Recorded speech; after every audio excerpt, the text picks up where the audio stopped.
Hi there, everyone, and welcome to this Cognism webinar. Good afternoon or good morning, depending where you're tuning in from. Really excited today to have some great speakers joining me from Bombora to discuss the topic of growth across borders, how not to be a naive tourist. So I'm joined today by Matt Gower, who is the GM of Strategic Partnerships EMEA at Bombora, and also Charles, who's the Vice President of Partnerships and BD at Bombora. I'll let both Matt and Charles quickly introduce themselves in terms of where they're going to be coming from in this presentation in terms of having exposure to growing in a new region. I guess just in terms of introducing myself, I'm Alice DeCourcy, CMO at Cognism.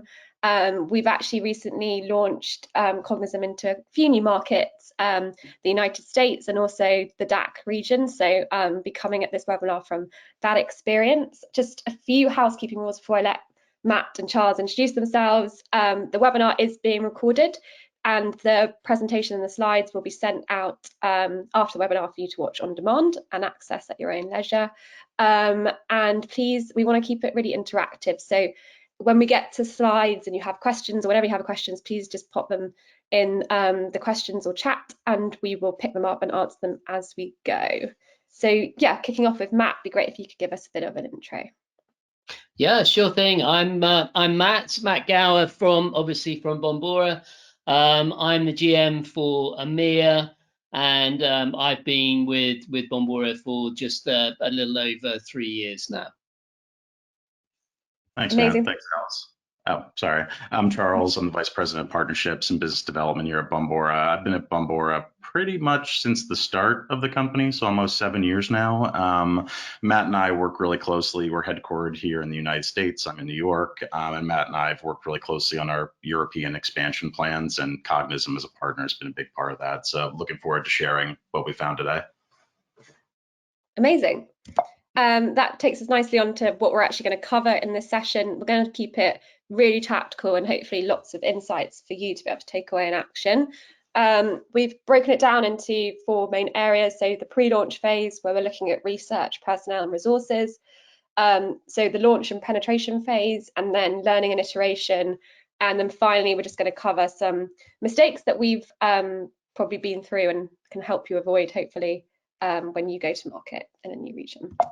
So phase 1, pre-launch, research, personnel and resources. This, I guess, before you start anything, and even when you just have been given the, or you have the idea to go to market in a new region, the first thing you should do is actually go away and research what is the size of your total addressable market within that region. Obviously, you need to be able to have enough runway to have an effective go-to-market launch. And so this is a big part of that. We call this our TAM, total addressable market. We actually have a calculator at Cognism that you can use to very easily get a high level number and view of what that could look like, depending on what your ideal customer profile will be in that market. And this is just like as a primary piece of research, will feed into some of the things that we talk about later when you're building out your outbound capacity model and your marketing planning. It's really like key as step 1.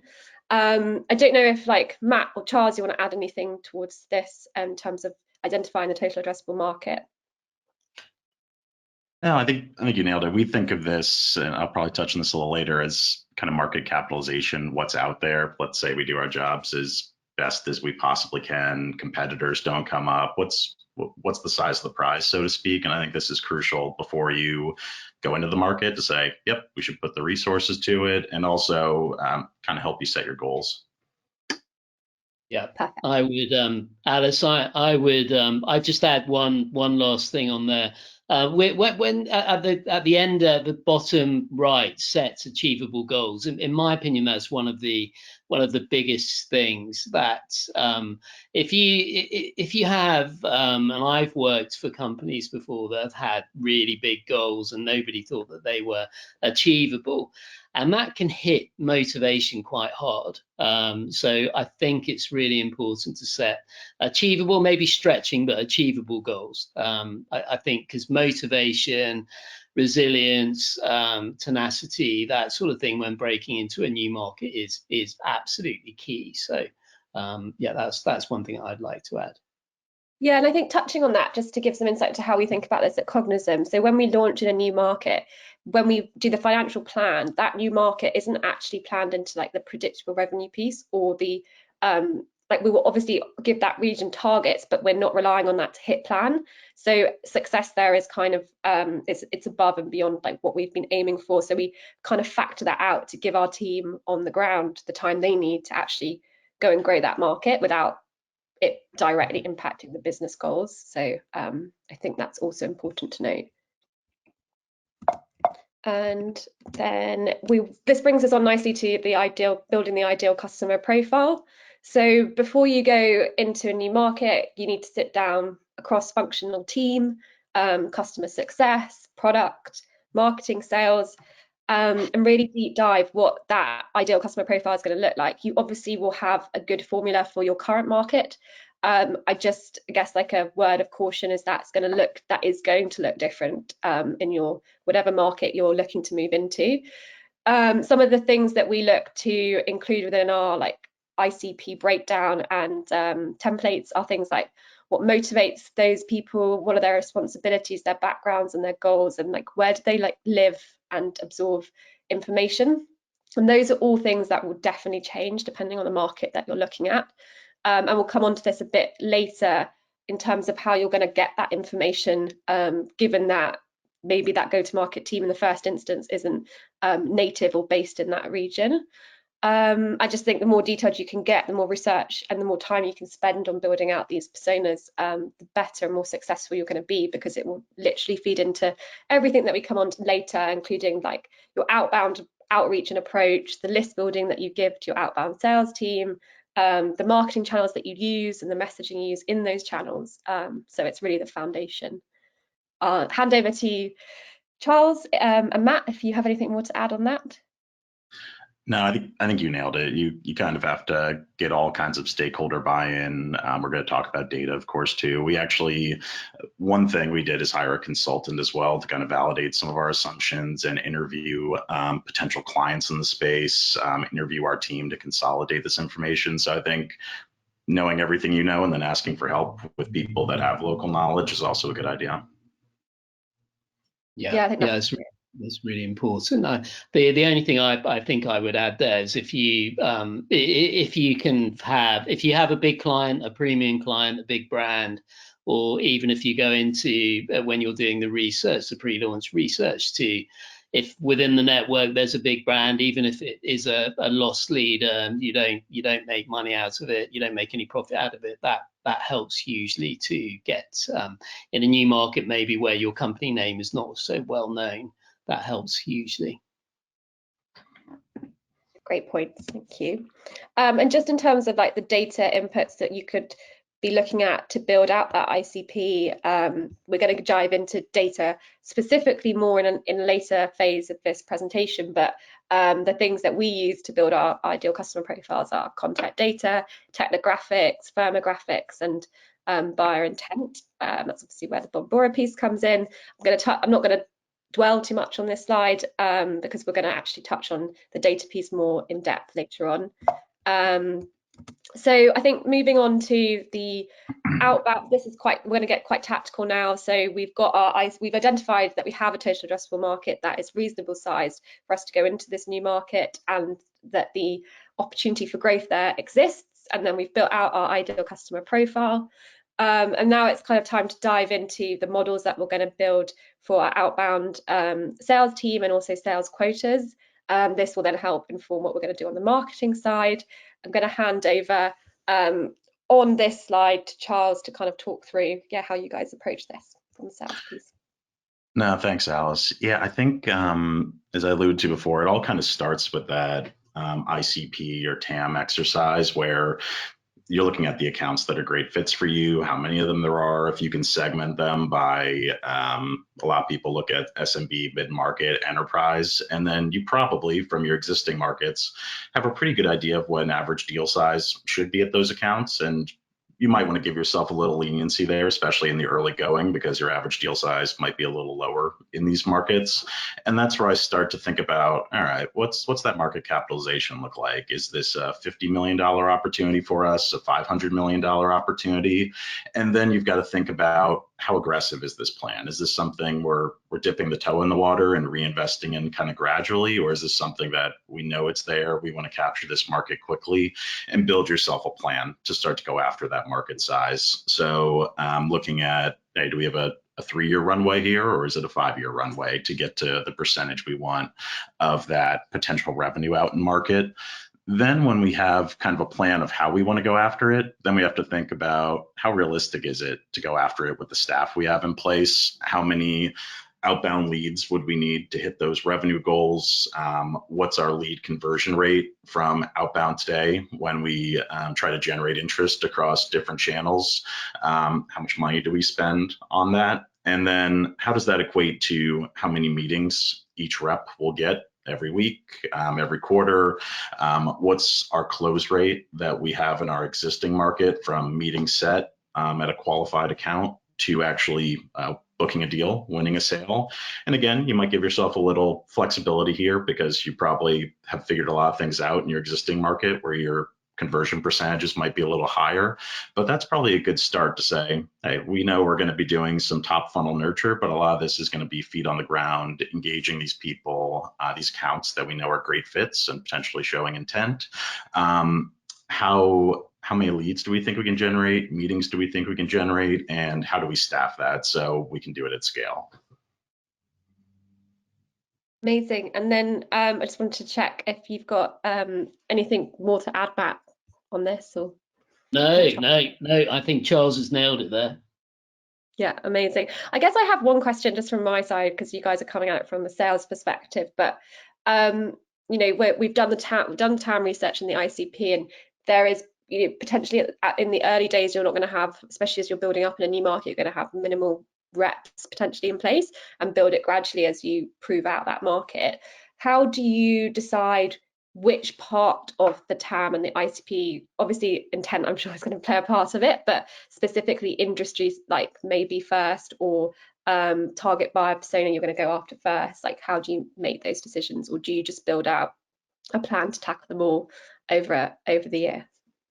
Yeah, I think you have a pretty good instinct for industries that you know are great fits for you. Like for us specifically, we sell to intent data. What we sell can be used by all different industries, but we found that tech companies, finance companies are the ones that have the most budget for it, are running a lot of sophisticated types of plays where intent would be a really nice addition to their funnel. They're very metric oriented, we found. So while we have a big market, we'd say those are the ones that are more low hanging fruit for us. So I think you go based on instinct. And also, you probably, even before you go into this new market, you're probably getting some inbound interest from companies that are just super entrepreneurial and maybe beating you to market and saying, hey, we've heard about you, we want to work with you. And I think some of those leading indicators of people that are reaching out, combined with some of the historic successes you've seen, are probably the best places to start, both like industry, persona, like very targeted geographic parameters.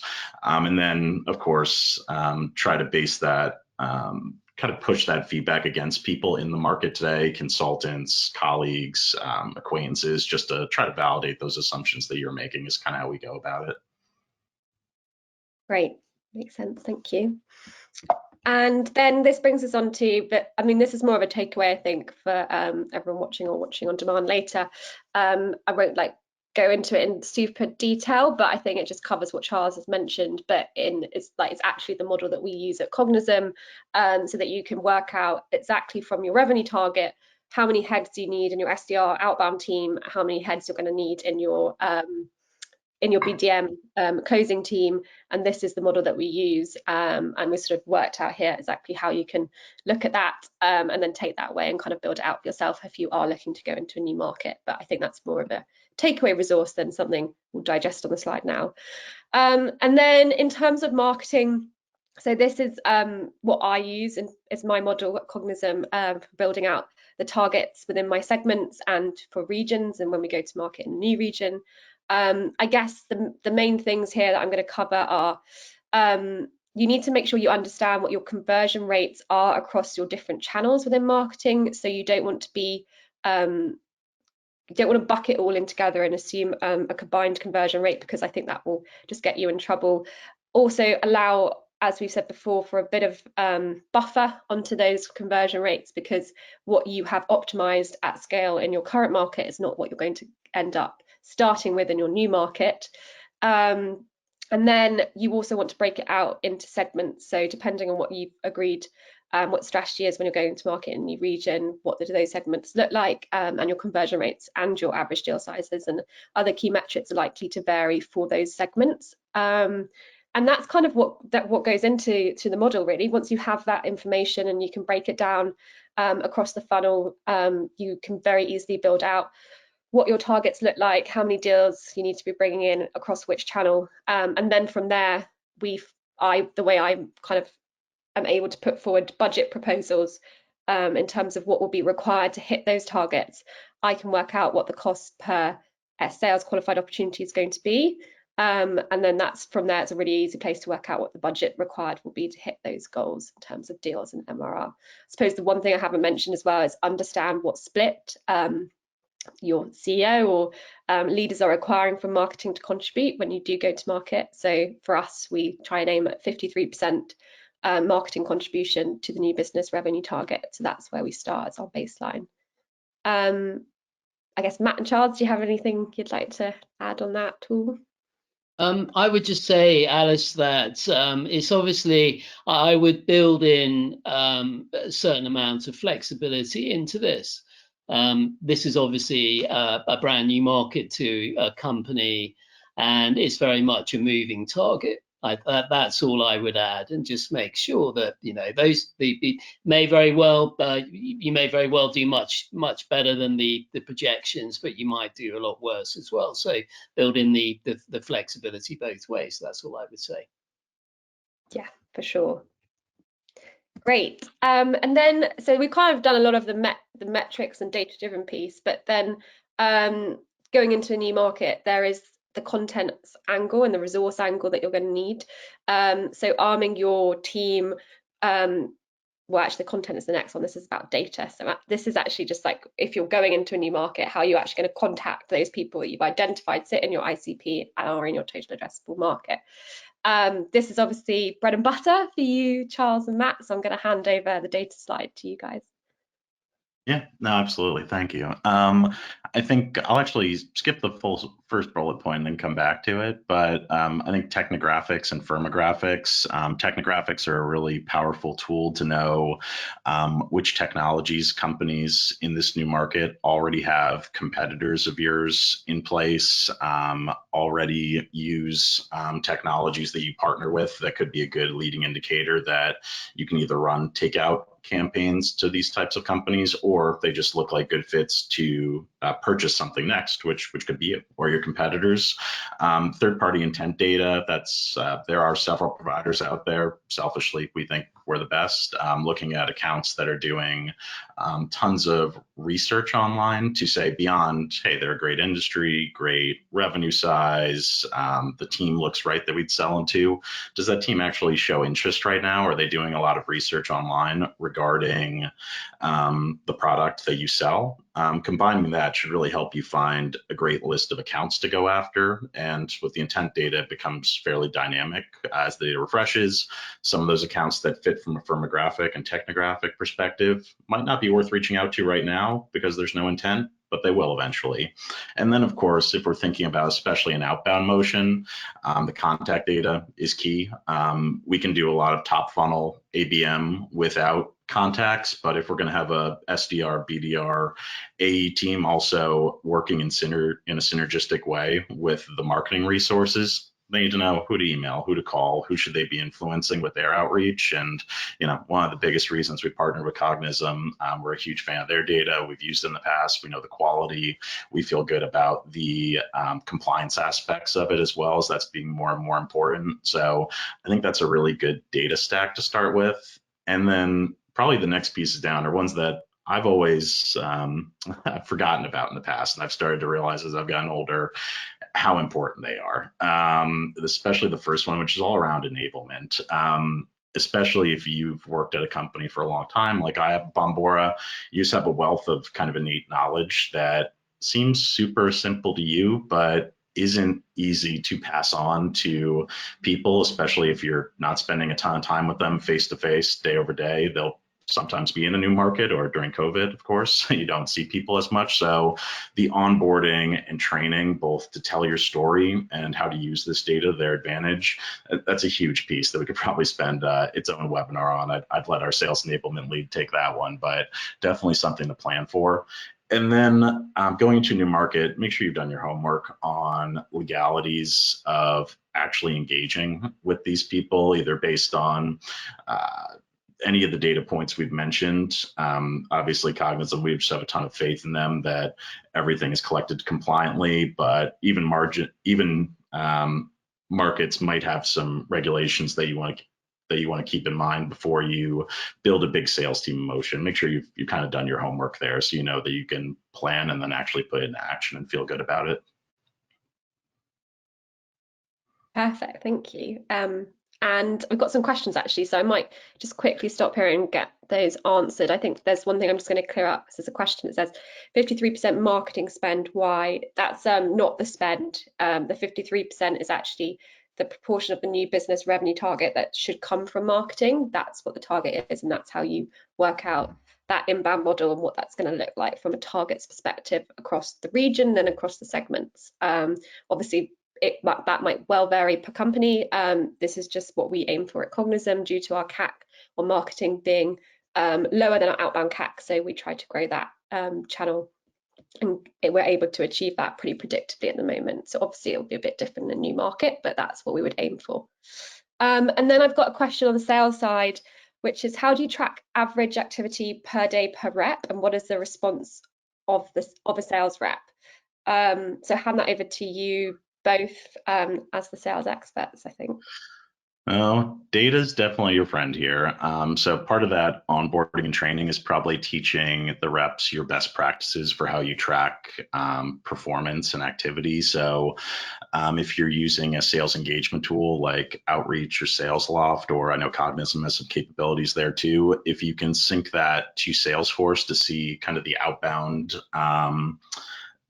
activity of the rep, how much are they putting in? Of course, they'll get some hand raisers inbound, but if a big part of their job is to go break into this new market and generate interest, you need to know that they're putting in the work for that.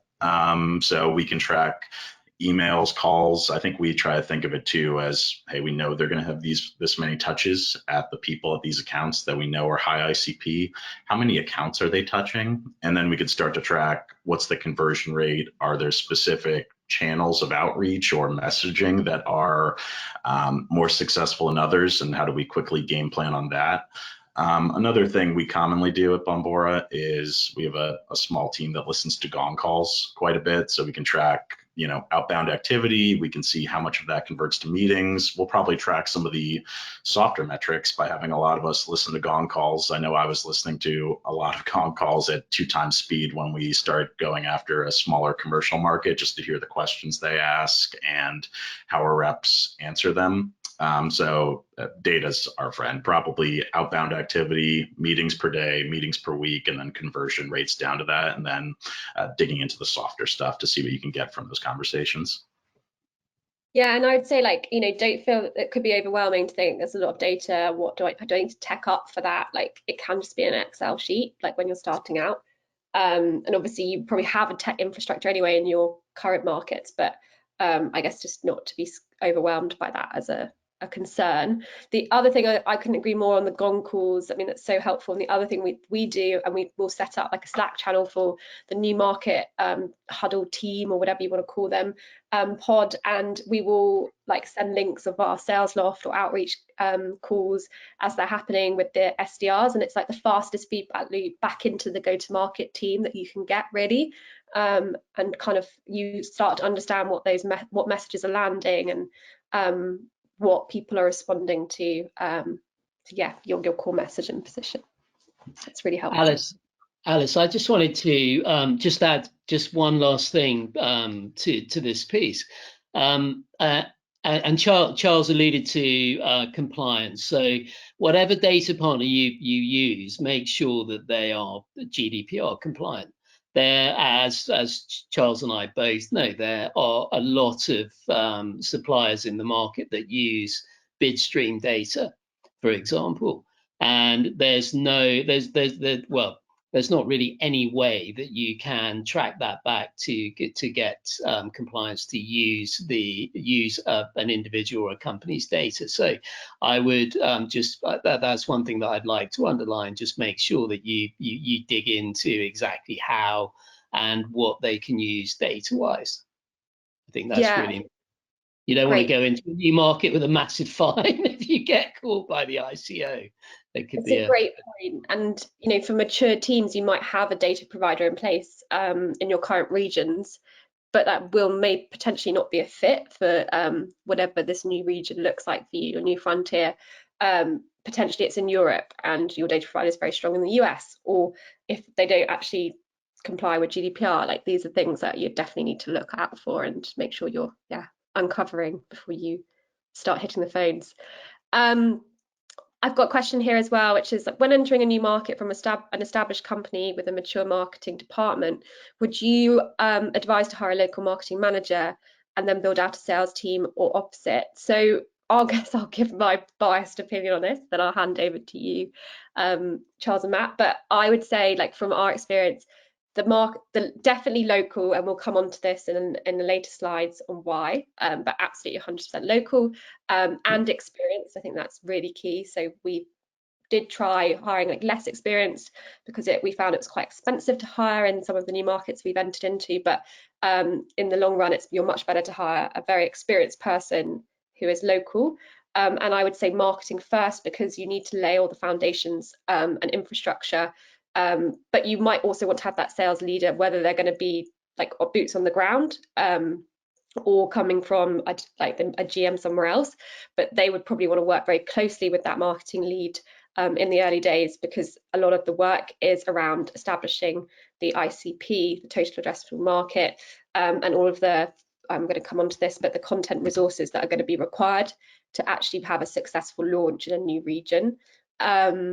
I guess I'll hand over to you, Matt and Charles, to cover from your perspective. Yeah, no, I definitely agree with you. I hate when people answer this way. I think it might depend a little bit on your kind of mixture of how you generate leads and opportunities too. Like if your plan for this new market is, we have a great marketing team producing content that's transferable to this new market, and they can kind of handle that with just taking on a little more and maybe being a little bit more customized to this new market. Maybe you can start with sales, where you want to get someone outbound on the ground, getting rapid feedback closest to the customers before you hire marketing to kind of build that influx of demand and awareness. So a salesperson might be a good way to just, I wouldn't say dip your toe in, but validate those assumptions directly with customers before having a huge marketing strategy. Otherwise, if you kind of already have that built out and you want to get hyper localized and targeted with field events, then I think marketing might make more sense if it's going to be like a bigger inbound lead strategy play. And then the sales could be handled by someone in a different market to, again, validate that you should build up a team there. So again, I hate when people say that, but you probably need to think about a few more variables to say which way is the right way to go. Yeah, no, definitely. It actually kind of comes into this next question, and I guess I can again give my opinion and hand over. But when launching a new market, when you start with SDRs on the ground on day one, do you start with SDRs on the ground on day one, or build traction and get client feedback through AEs first, and then refine the playbook for that region? Again, this is another one that might depend on what your sales model looks like, and there are models where potentially you if you're going inbound first and hand straight off to AEs, that potentially could be a movement that would work. But if you're trying to replicate your current sales model, which includes SDRs and an outbound motion alongside marketing and with AEs, I would say you want to, we've learned that actually just putting your best foot forward is always better. So definitely worth trying to validate your assumptions as much as possible, but putting a small, tight, very strong team on the ground is going to maximize your chances of success. If you underinvest, then you're likely to to suffer because of that. So I would want to have SDRs in place and my BDM when I went to go to market. But I'll hand over to Charles and Matt as well. No, I think I'm in complete agreement there. There needs to be, I think, some level of proving it, but with the small team. But the team needs to be a really good team that can get you all the feedback you want, that's staffed in place with the SDRs if the outbound appointment setting and opportunity creation is a big part of the strategy. So I think we always, at least at Bombora, we want to start small and prove it, but you don't want to start, too small that you can't, for lack of a better term. Yeah. I completely agree. Obviously, depends on your budget, but I would, I completely agree. I would factor these things into your budget plans and your fundraising as well. Perfect. We're all aligned, so hopefully that's answered that question.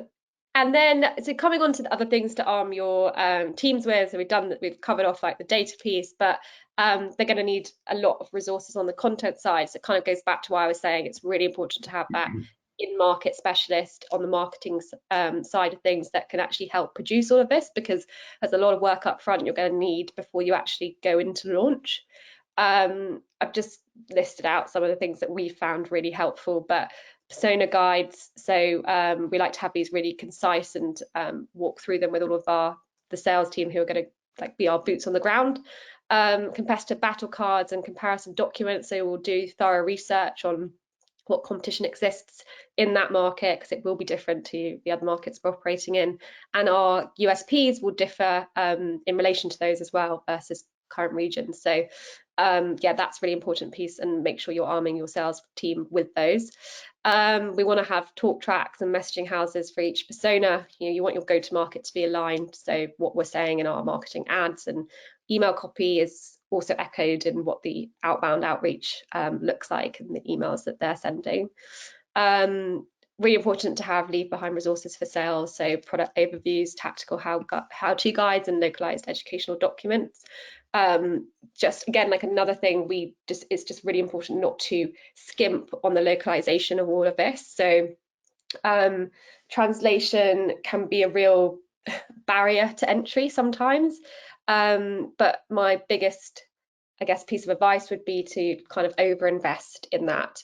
You need that localized point of view, but then you also need the marketing layer on top of it, and the in-company understanding of what your offering is as well. There's so many nuances that if you could miss actually being successful when you launch. So just give yourself a lot of lead time on it and overinvest. It's kind of my biggest, my biggest piece of advice there. Case studies, reviews, and use case Bibles will be really important. Pricing slides, sales decks, and just one pages. I don't know if I've missed anything, Charles and Matt, that you would want your teams to have as must-have collateral. No, I think use case, a lot of times that's something that can be tweaked from probably what you have already, and that it should be localized. I think what we found, just again echoing your point, if you can get localized case studies and prove success, and handle the kind of implementation tactically with any local nuances you need, I think nobody wants to be the first person to try your product in any region, but everybody's happy to be second if they've seen somebody else has had some success. So that's often, a huge piece, either internally to know there's a market there and the product you have can work, and also just generate more interest and market confidence that it's been done before. The only thing that I would like to add, Alice, I think you covered everything really well. I think the case studies and testimonials obviously a very big part of that, and they people want to know who use your product, and if you've got a big name there, you half the battle's done. But it's quite old school and it's quite traditional. But I have worked in companies that have broken into a new market, and they have a written sales script for anyone involved in selling the products, talking about the company, that sort of thing, and entering into a new market. Sometimes that works. I mean, it's not for everyone, but it just means that you get the message across and your product is sold in the right way from the start. So you could consider doing that and writing out a proper in-depth or sales script so that the you all of your sales, and it's also a good training tool as well for your for anyone involved in sales. That's all I would add. Perfect. And actually, I was on the case studies point. I just wanted to bring up a few tactical things that you could look to do, because it can be hard in a new region to get those off the ground. So potentially, you and your sales leader might agree that actually you might give discounts on early deals, because you, in exchange for a case study being agreed to at a certain point of value that's been reached. That can be really helpful and often works for both parties. You could also look to target another region of an organization that you already have as a client, and that can help because then you already have them as a reference for the region that you do serve. And then another thing that you might be able to run is sort of an advocacy program where you can actually have point system in place for customers, and have some quite high ticket prizes, and case studies can be a part of what they can win should they participate in numerous activities. But yeah, I think there's just a few tactical things on getting case studies, because that is always really important to the motion when you go to market. And Alice, one more thing I'll add in there too is you can even, and we've done this before, is a lot of times internal employees aren't really compensated or tracked sometimes on how many case studies they help generate. Sometimes we'll run like little internal competitions for stuff like that with some kind of spiff or prize or something like that, just to make it a little more fun and make sure there's some more internal attention on it. But I think you covered the more important points. Yeah, no, it's another great idea. Now this I'm going to hand over really to you, Matt and Charles, because it's very much in terms of ways in which you can make sure that you are enabling your teams to have the best chance of success, and also not miss out on opportunities when you are going to market in a new region. So yeah, I'll let you cover this. Yeah, I mean, I know we're talking more about strategy for breaking into a new market than us specifically today, but I think we've seen a lot of our clients use our intent data to help as a core data point of that sales and marketing data stack to figure out who's your TAM and what companies within your TAM are lower hanging fruit because they're already showing signals online that they're interested in what you sell. So what we do at Bombora is we built this massive cooperative of B2B websites where we're monitoring compliantly B2B people reading articles, downloading white papers, registering for webinars like this, and understanding the content or the topics the content they're engaging with is about. So we would see things like someone registering for this webinar is showing interest in international expansion potentially, or breaking in new markets, topics related to that. We do that about 1 billion times a day. And the next piece, beyond getting this big kind of pond of data to understand, you need to know what's just normal, because companies online or people online that work at business companies, they always care about topics. They always read content. It doesn't mean they're in the market to buy something or seriously evaluate it. So what our product company Surge does is takes that big pond of one-off behavioral data and looks for spikes, which companies are actually doing way more research than normal. And that can help take a pretty big TAM, wherein you're probably going to have a relatively small team getting started working on it, and focus them on accounts that are great fit and are actually showing interest in engaging with you to kind of increase those conversion percentages. Sorry, Matt, I might have stolen your thunder there. Do you have anything to add? No, not at all. I was, do you know one thing I was going to say on this is that when I first started at Bombora 3 odd years ago, 2 weeks into my role, I had to speak at a conference, and obviously quite daunting when you're only kind of 2 weeks into the role. And the marketing team put a really good slide together for me, and I cannot remember who supplied the stats. So it may have been Forrester or something like that. But it's a stat that says that only 15% of companies are in market for your products or services at any one time. So if you think about that, so if you spend your time targeting the 85%, and you spend your hard-earned financing, your profits, your sales staff, your marketing, all of the above and more, targeting the 85%, then you're not really going to get very far. Whereas Bombora, we help you find the 15%. We show you the companies that are in market for your products right here, right now. And I think that's really, really important. And that's one thing I would say about company search and B2B intent data. And we're, as Charles said, we are obviously we're the biggest B2B intent provider globally. And we have a huge data footprint with the data co-op. So we've got the scale, we've got the quality. In EMEA, we're GDPR compliant as well, which, as we mentioned earlier on, that really helps. But I just wanted to mention the 15% because, you know, at that conference, I think the conversation went on for about 20 minutes with people talking about that, and it really sort of highlights how you can waste an awful lot of resources and time on the wrong part of the market or whatever. So I just wanted to add that. That's great. And I guess also from my perspective, we actually use Bombora's integration into Cognizant, and so we use it ourselves. But from a marketing perspective, we also benefit from it, not just on the bottom of the funnel, picking off those people who are high intent searching on things related to your product, but actually, you know, when we're running webinars or we're wanting to educate a market, which you probably are wanting to do when you go into a new market in the early days, depending if they're like problem aware or unaware. You can actually build out plans around the topics that you're wanting to educate on as well, and ensure that you're serving those accounts in that way, like earlier on too, so that you're always kind of top of mind. So I think there's like so many uses for it, and it's, yeah, incredibly useful as part of the go-to-market strategy.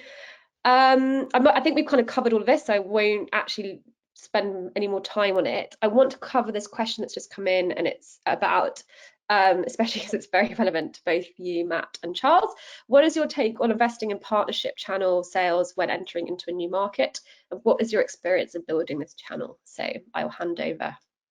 That's you, Charles. Yeah, whoever asked this question is reading my mind. I think if you can find good partners that add value to what you do, so it's not even just somebody with local knowledge and sales teams and support teams selling your product, but if you can really find somebody that brings another asset to the table, whether it's data, whether it's software, it's a really good investment of your time. You're getting the benefit of learning a ton about the market and gaining their expertise and their relationships. And, you know, you don't make as much as if you sell directly when you're working with a partner and doing channel sales. But I think you have that ability to distribute your data or your product in general really, really quickly. Obviously, Cognizant, we work extremely closely with them in a similar motion to this, where we supply intent data that goes into their product. But there's too many reasons to partner than to not to. I would say maybe just one piece of advice is to be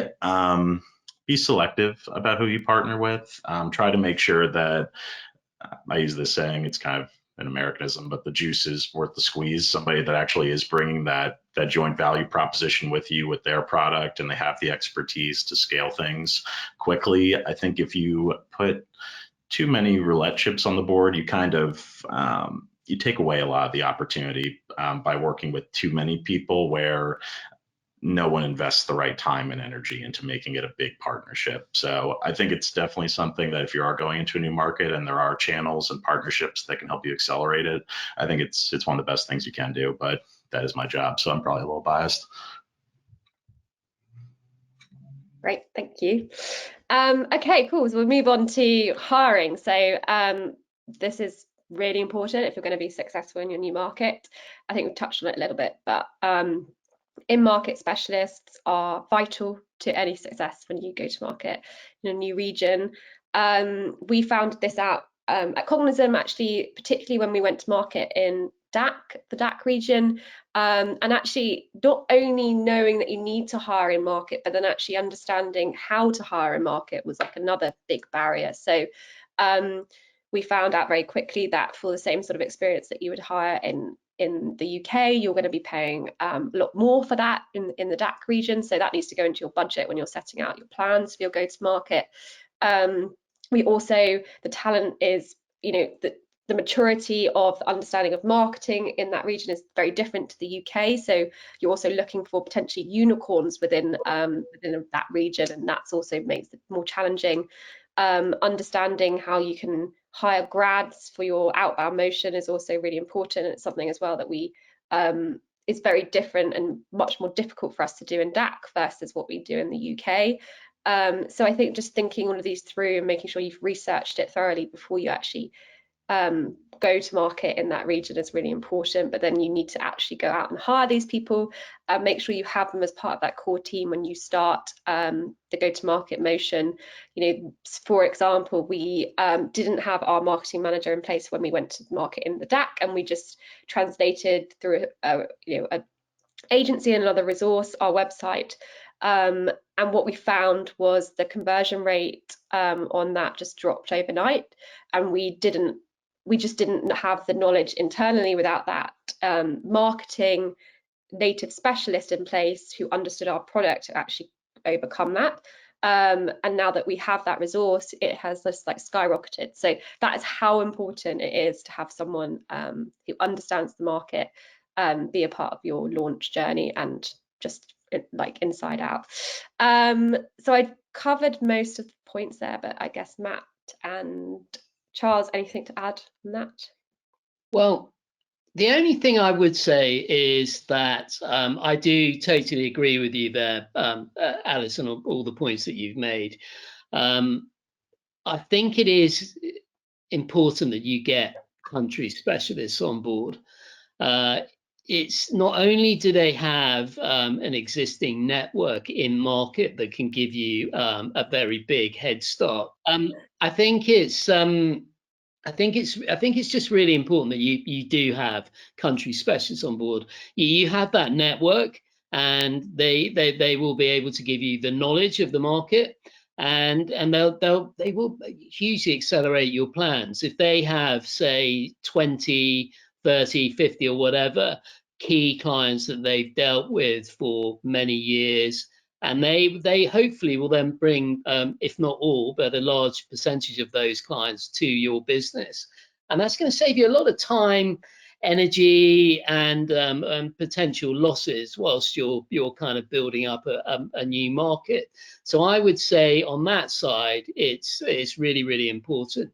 And then when you do find people that are talented and they're achieving the goals that you've set, then you've got to try and keep hold of those talented people as well. I think that's really, really important. It's sometimes overlooked, and people think, oh no, it doesn't matter, we can find another person and all the rest of it. But if you find someone that's really good and fits your brand really well and is helping you grow that business in that region, then make sure you find ways to reward that person and hang on to them. That would be my only piece of advice that I would like to add just at the end. Anything, Charles, would you like to add anything? No, I think you just covered it really well between the two of you. I think that retention piece is really interesting as well. And I think it goes back a bit to what I was saying. Even when you go to hire, it'll be very different what they're looking for in roles versus and what will attract them in different regions. And again, on the retention side, what they might want from an organization might look different in that region versus what your norm might be for the UK or the US. And so, yeah, understanding that's really important. It's a really good point. And we've definitely seen that as well ourselves. Okay, so more getting into the tactical again. Obviously, a key part of success when you're going to market is going to be effective sales outreach, if this is part of your strategy. So I'm going to hand over. I think, Charles, are you going to kick us off on this one?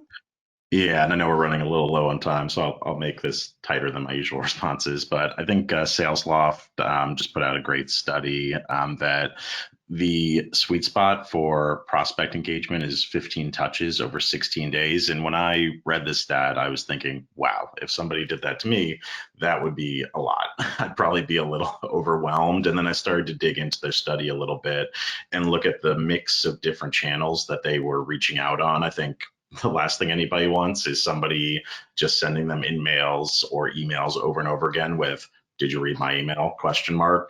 You've got to be giving value to the customers, whether it's promoting, or sorry, the prospects, whether it's promoting content or opportunities to through a gifting platform, or you're sending them even a Starbucks gift card, or we've done things with charities that prospects are interested in.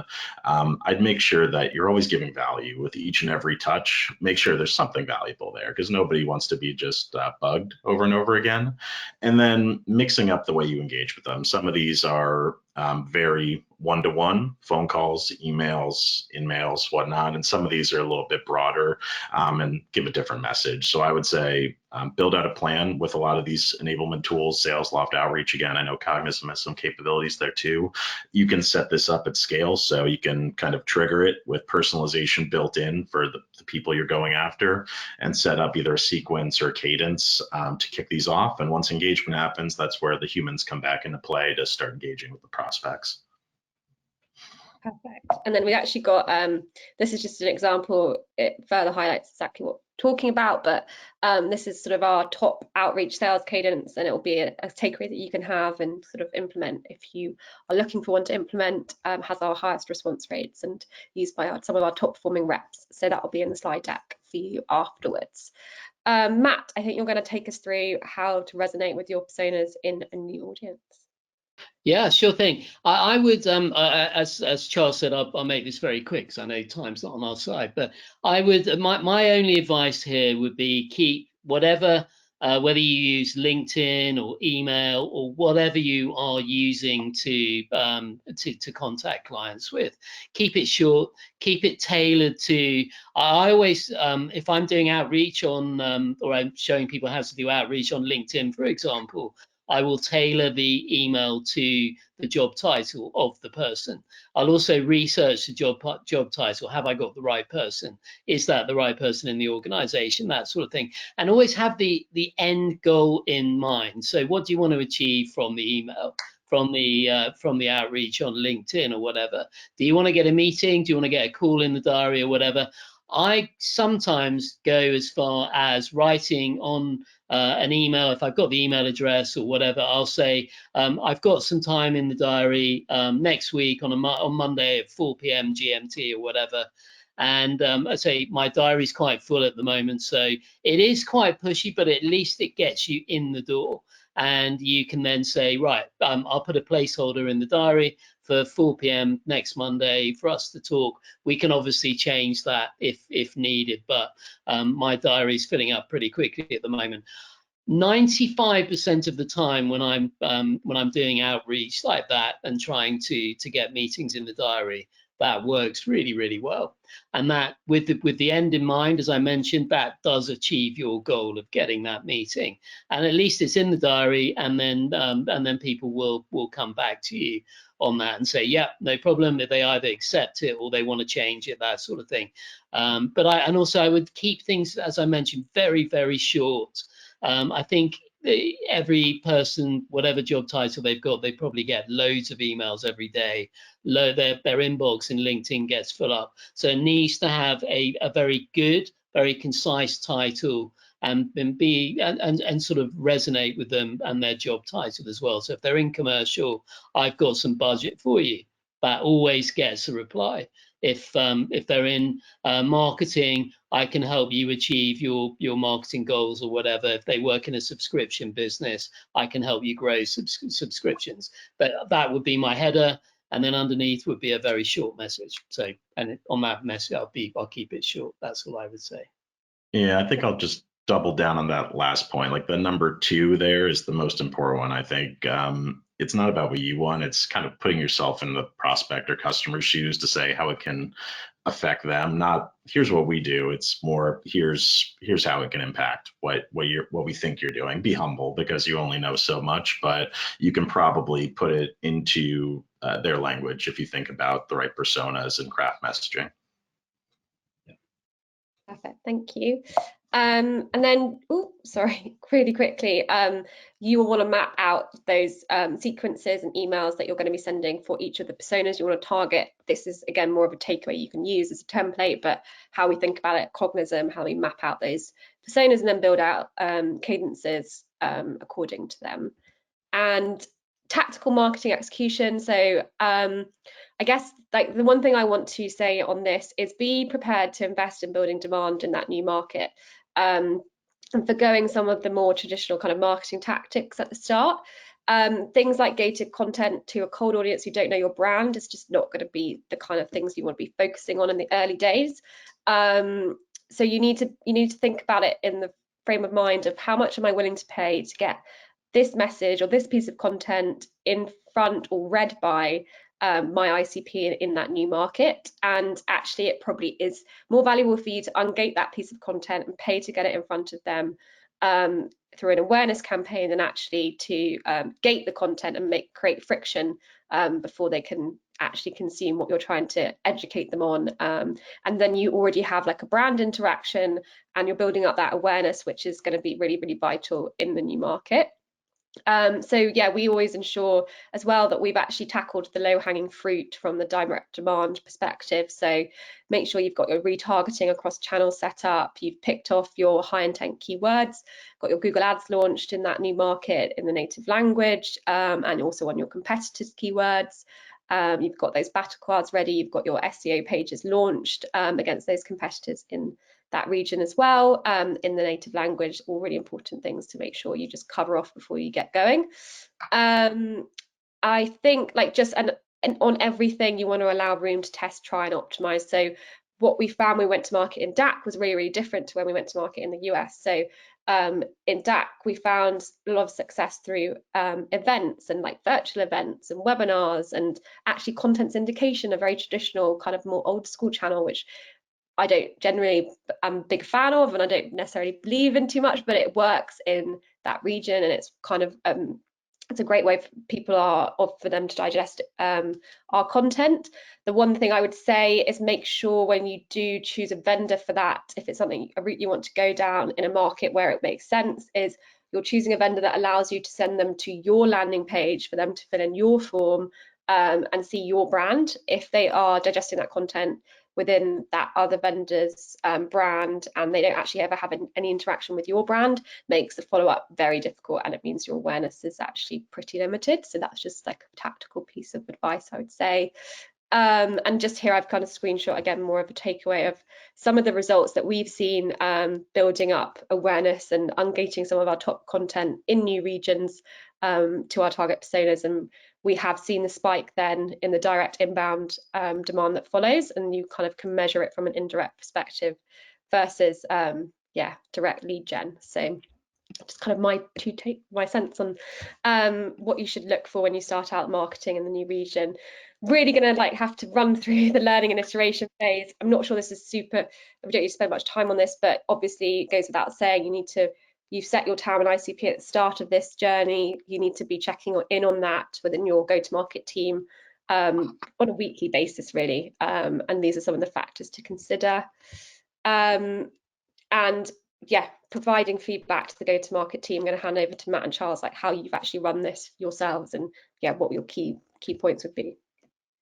Yeah, I think this is, to try to keep it short, it's probably setting expectations with executive stakeholders at the onset and establishing the metrics that you're tracking, making those readily available either through Salesforce dashboards or weekly reports or biweekly meetings, whatever cadence works for you. I would just make sure you get that cadence, because I think where a lot of some of these entrepreneurial pursuits fail is when everybody thinks it's a great idea and it's understaffed or underfunded, or there's just no communication, so you can't track the progress. I would say there's a lot of different ways to do it, and whatever works for your company could be different. So I would just make sure that that process is in place.